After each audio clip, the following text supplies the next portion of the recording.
స్వామి దర్శనార్థం కాలిబాటలో వెళ్తుండగా మార్గ మధ్యలోని శివజ్యోతి నగర్లోని మహిమగల అయ్యప్ప స్వామివారి శిలా విగ్రహంనకు పూజలు నిర్వహించి తద్వారా వారి ప్రయాణం కొనసాగించేవారు. అలా భక్తుల చేత పూజలు అందుకుంటున్న స్వామివారికి ఆలయ నిర్మాణం చేయాలని సంకల్పం చేసుకున్న కాలనీవాసులు కేవలం అయ్యప్ప స్వామివారికి మాత్రమే కాకుండా మహిమాన్వితమైన అన్నదమ్ములైన గణపతి మరియు సుబ్రహ్మణ్య స్వామి వారిని కూడా ప్రతిష్ఠ చేయదలిచినారు. అలా కాలనీవాసుల చేత నిర్మించబడిన ఆలయ మహిమతో ఆ ప్రాంతం అంతా అభివృద్ధి చెందింది. ఆ ప్రాంత వాసులంతా ఎంతో సుఖ సంతోషాలతో అష్టైశ్వర్యాలతో తులతూగుతూ స్వామివారి సేవల్లో నిత్యం పులకరించిపోతున్నారు. తమ భక్తులను అనుగ్రహిస్తూ ఆ ముగ్గురు దేవతామూర్తులు వైవిధ్యమైన వివిధ రకాల అలంకారాలతో విశేషమైన పూజలు అందుకొనుట అనిర్వచనీయం, అమోఘం.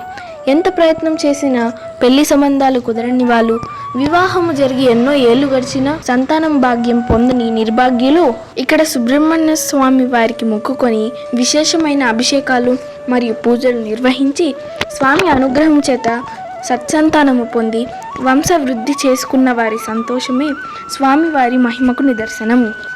ఆదిదేవుడు ఉమాపుత్రుడు వినాయక స్వామివారు ఇక్కడ దేవాలయంలో అయ్యప్ప స్వామి మరియు సుబ్రహ్మణ్య స్వామి వారి మధ్యలో పెద్ద దిక్కుగా నిలబడి భక్తుల చేత పూజలందుకొని మొదలుపెట్టిన ప్రతి శుభకార్యములో విఘ్నములను తొలగించి సర్వకార్యములందు విజయాలను చేకూర్చి భక్తులు అనుగ్రహించడంలో ఆయనే సాటి. పరమేశ్వరుని ప్రియపుత్రుడు శ్రీ మహావిష్ణువు లీలావతారమైన మోహినీ దేవతకు జన్మించి సర్వ జగత్తును తన మహిమల చేత ఉద్ధరింపచేసి స్వామియే శరణమంటూ తన శరణు కోరి వచ్చిన భక్తులకు అభయహస్తాన్ని చూపించి సర్వశుభములను చేకూర్చిన అయ్యప్ప స్వామివారు ఇక్కడ దేవాలయంలో కొలువు తీరి తన చిద్విలాస కరుణామృతమైన మోము దర్శనముతో తనివి తీరని ఆనందలోకాల విహార పార్వశ్యాన్ని కల్పిస్తున్నారు. పూర్వజన్మ కర్మఫలాల వలన జాతకములో వివిధ రకాల గ్రహదోషాల కారణంగా సరైన సమయంలో వివాహము కాక, వివాహం జరిగిన దంపతులకు సంతానము లభించక, సంతానము లభించిన సరైన మార్గంలో నడవక అష్ట కష్టాల పాలై మనోవేదనకి గురైన ఎంతో మంది ఇక్కడ నవగ్రహాలకు ప్రదక్షిణలు, పూజలు, అభిషేకాలు చేసుకొని గ్రహ బాధలు తొలగి అన్ని శుభములను పొందినారు. ఓం వాగర్థావివ సంపృక్తౌ వాగర్థః ప్రతివర్తగే జగతః పితరౌ వందే పార్వతీ పరమేశ్వరౌ. ఈ యొక్క దేవాలయం గురించి చెప్పాలంటే గనక ఈ యొక్క దేవాలయము ఒక 35 సంవత్సరాల క్రితము ఇక్కడ మన అయ్యప్ప స్వామి వారి ఒక విగ్రహాన్ని ఎవరు ఇక్కడ ప్రతిష్ఠ చేశారా, స్వయంభూంగా వెలిసిందా అనేది ఒక ప్రశ్నార్థకం.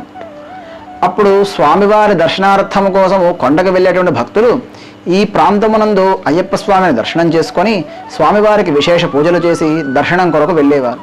అలా వెళ్ళేటప్పుడు కూడా స్వామివారిని చూస్తూ వెళ్ళేవారు. అలా కొంతకాలం తర్వాత అయ్యప్ప స్వామికి ఒక నిర్మాణం చేయాలని కాలనీలో ఉన్నటువంటి వాసులు కొంతమంది ఆలోచించసాగారు. అప్పుడు స్వామివారికి శుచి శుభ్రత ఎక్కువ అవడం వల్ల ఏదో ఒక చిన్న కుటీరంలా ఏర్పాటు చేసి స్వామిని ఇక్కడ విగ్రహం ప్రతిష్ఠ చేసి పూజలు నిర్వహించేవారు. కొంతకాలం తర్వాత అయ్యప్ప స్వామి ఉండడం వల్ల ఈ కాలనీ అంతా కూడా చాలా అభివృద్ధి చెందింది. అప్పుడు ఈ ఒక్క స్వామిని నిర్మాణం చేస్తే మనకు సరిపోదని కాలనీ వాసులందరూ కూడా నిర్ణయం చేసుకొని వరసిద్ధి వినాయక స్వామి వారిని అలాగే శ్రీ వల్లీ దేవసేన సమేత సుబ్రహ్మణ్యేశ్వర స్వామిని నిర్మించాలని, ప్రతిష్ఠ చేయాలని కాలనీ వాసులందరూ కూడా అనుకున్నారు. ఆ విధముగా ఇక్కడ ఆవిర్భవించినటువంటి వారు వరసిద్ధి వినాయక స్వామి వారు. ఆ తర్వాత ఇక్కడ ఏ పూజలు జరుగుతున్నాయో, ఏమి మహిమ జరుగుతున్నదని తెలుసుకోవడం కోసం మనము ఈ యొక్క విశేషాన్ని తెలుసుకుందాం. వరసిద్ధి వినాయక స్వామి అనగా వర అంటే కోరిక, సిద్ధి అంటే సిద్ధించడం. కాబట్టి ఈ యొక్క ఆలయం పేరు వరసిద్ధి వినాయక స్వామి వారి దేవాలయము. వరసిద్ధి వినాయక స్వామి వారికి జరిగేటువంటి విశేషమైనటువంటి కార్యక్రమాల గురించి తెలుసుకుందాం. ప్రతి బుధవారం నాడు ఉదయం 7 గంటలకి స్వామివారికి పంచామృత అభిషేకము, అలాగే విశేష అలంకారం జరుగుతుంది. అలాగా ప్రతి మాసములో కృష్ణపక్షములో వచ్చేటువంటి చవితి అనగా సంకటహర చతుర్థి అనొక విశేషమైన కార్యక్రమం ఉంది. ఈ సంకటహర చతుర్థి ఎప్పుడూ కూడా సూర్యాస్తమం తర్వాతే చెయ్యాలి. సాయంకాలానికి చవితి తిథి ఉన్నప్పుడు మాత్రమే సంకటహర చతుర్థి చేయాలి అని సంకటహర చతుర్థి స్కాంద పురాణమునందు చెప్పబడి ఉంది. ఈ సంకటహర చతుర్థి విశేష అభిషేకము, విశేష అలంకారము జరుగుతుంది. సంకట అంటే గనక మనకు సంభవించినటువంటి ఆటంకాలను తొలగజేసేటువంటి సంకట అని అంటారు. ఈ సంకటహర చతుర్థి అనగా సంకట అనగా ఆటంకాలకు తొలగజేయడము, చతుర్థి అనగా చవితి అని అర్థం. ఈనాడున సాయంత్రం పూట జరిగేటువంటి విశేష అభిషేకమునందు స్వామివారి అభిషేకమునందు పాల్గొనడం వల్ల వారి ఇంట్లో జరిగేటువంటి కార్యములో విఘ్నము తొలగి సానుకూలంగా ఉండి అన్ని కార్యక్రమాలందు జయప్రదం జరుగుతుందని ఈ యొక్క విశేషం చెబుతున్నాం. అలాగా మరలి ఈ దేవాలయం నందు వెలిసినటువంటి శ్రీ వల్లీ దేవసేన సుబ్రహ్మణ్యేశ్వర స్వామి యొక్క విశేషము, స్వామివారికి ప్రతి మంగళవారం నాడు ఉదయము 7 గంటలకి విశేష అలంకారము, విశేష అభిషేకము జరుగుతుంది. ప్రతి నెల జరిగేటువంటి కార్యక్రమాలంటూ కూడా స్వామివారికి మంగళవారం మాత్రమే జరుగుతుంది. అలాగా స్కంద షష్ఠి తర్వాత విశేషమైనటువంటి ఆడికృత్తిక. ఈ ఆడికృత్తిక ఆంధ్రదేశాచారంలో లేదు, కానీ మన తిరుపతి యొక్క తమిళనాడు ప్రాంతానికి దగ్గరగా ఉండడం వల్ల ఆడికృత్తిక అనొక విశేషమైనటువంటి కార్యక్రమం ఇక్కడ చేయబడుతున్నది. స్వామివారికి జరిగేటువంటి ఈ సుబ్రహ్మణ్య స్వామి విశేష అభిషేకము, విశేష పూజ యొక్క ఫలము ఏమిటి అనగా, సుబ్రహ్మణ్యేశ్వర స్వామి వారు వివాహం కొరకు మరి సంతానం కలుగుట కొరకు రుణపీడ, రుణము అంటగా మనము ఏదైనా వివాహం చేసుకోవడానికైనా ఇల్లు కట్టుకోవడానికైనా అప్పు తీసుకుంటే దాని ఒక రుణము పోవడం కొరకు జరిగేటువంటిది ఈ విశేష అభిషేకము, విశేష అలంకారం. అలాగా మరొక విశేషమైనటువంటి దేవుడి దగ్గరికి వెళుతున్నాం. అంటే కనుక అయ్యప్ప స్వామి. ఈ యొక్క ఆలయం నిర్మించబడడానికి మూల కారకుడైనటువంటి వారు అయ్యప్ప స్వామి. అందుకే ఈ కాలనీకి అయ్యప్ప కాలనీ అని పేరు వచ్చినది.